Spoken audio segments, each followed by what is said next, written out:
Bonsoir à tous. On commence ce journal du Mercato en France avec Nantes et le départ de son attaquant vedette cet hiver.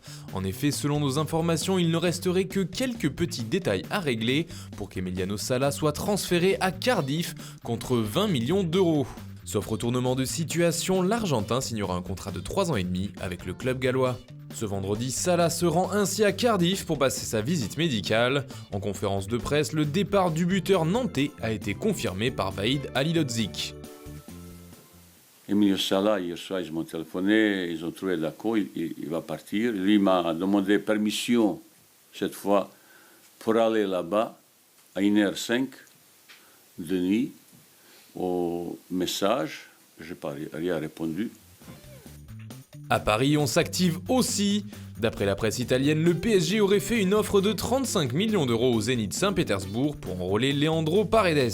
Une piste qui n'était pas annoncée parmi les plus chaudes et pourtant il y aurait même un accord entre le joueur et Paris autour d'un contrat de 4 ans et demi. Pour l'instant, le club russe demanderait plutôt 45 millions pour son joueur, également suivi de près par Chelsea. Dans le même temps, un autre dossier pourrait avancer, celui de Julian Weigl du Borussia Dortmund. Son club aurait finalement décidé de lui offrir un bon de sortie, mais seulement si le Paris Saint-Germain accepte de sortir 25 millions d'euros.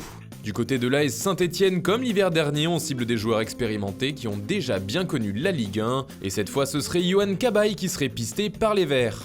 Libre de tout contrat depuis qu'il a résilié son bail avec Al Nasser, le profil du milieu français intéresserait fortement Jean-Louis Gasset. Depuis le début du mercato, le FC Barcelone est sur tous les fronts. Après 2 signatures au poste de défenseur central avec Jason Murillo et Jean-Claire Todibo, les Blaugrana continuent d'essayer par tous les moyens de renforcer l'effectif. Et ça commence notamment au milieu de terrain. Si le dossier Frenkie de Jong aurait pris du plomb dans l'aile puisqu'il pourrait signer au PSG dans quelques jours, le Barça y croit encore et ne veut pas lâcher l'éponge. Cependant, c'est plutôt en attaque que les pistes semblent les plus chaudes. Le Barça se cherche un remplaçant capable de faire souffler Luis Suarez et plusieurs noms ont filtré, notamment celui du champion du monde Olivier Giroud. Peu utilisé à Chelsea depuis l'arrivée de Maurizio Sarri et qui pourrait chercher une autre équipe où il trouvera plus de temps de jeu.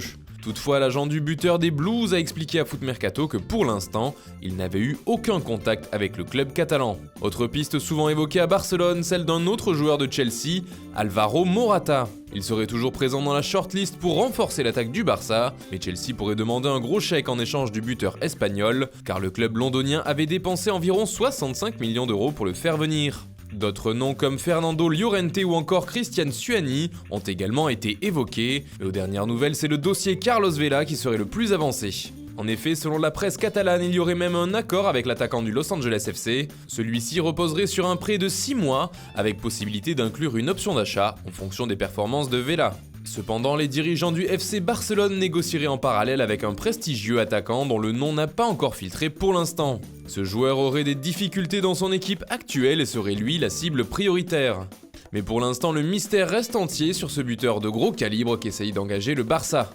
En cas d'échec, c'est donc Carlos Vela qui aurait l'avantage sur les autres attaquants de cette liste. Et pour se renforcer, le champion d'Espagne pourrait avoir besoin de liquidité. En tout cas, la vente d'un joueur pourrait aider et Malcom est concerné. On songerait de plus en plus à vendre le jeune brésilien du côté de Barcelone. D'ailleurs, il aurait fait l'objet d'une première proposition du Guangzhou à hauteur de 50 millions d'euros, refusée par les Blaugrana. Depuis, le club chinois serait prêt à revenir à la charge, ce qui fait réfléchir le Barça. Tottenham serait également en pleine négociation pour faire venir Malcom. On parle ici d'un prêt avec une obligation d'achat à la fin de saison. Toujours en Espagne, le Real Madrid aussi avance sur ses dossiers. Dans le cas présent, il s'agirait d'un renfort pour cet été en défense. C'est le jeune Eder Militao du FC Porto. En effet, il serait tout proche de s'engager avec les Madrilènes et de débarquer dans la capitale espagnole au mois de juin. Mais pour cela, le Real devra payer la clause du Brésilien qui s'élève à 50 millions d'euros. Et puis en Italie, l'AC Milan a déjà trouvé son remplaçant à Gonzalo Higuain. Il s'agit de Christophe Piatek. Mais surtout, le club lombard aurait trouvé un accord avec le joueur. Il ne resterait plus qu'à négocier avec le Genoa, son équipe actuelle. On parle d'un transfert d'environ 45 millions d'euros. Et enfin, c'est officiel, Yohan Benalouane est transféré à Nottingham Forest. Le défenseur international tunisien avait rejoint Leicester City en août 2015, en provenance de l'Atalanta. En fin de contrat avec les Foxes, Benalouane va donc découvrir le Championship. Voilà, c'est tout pour aujourd'hui, bonne soirée à tous et rendez-vous demain pour de nouvelles informations sur le Mercato.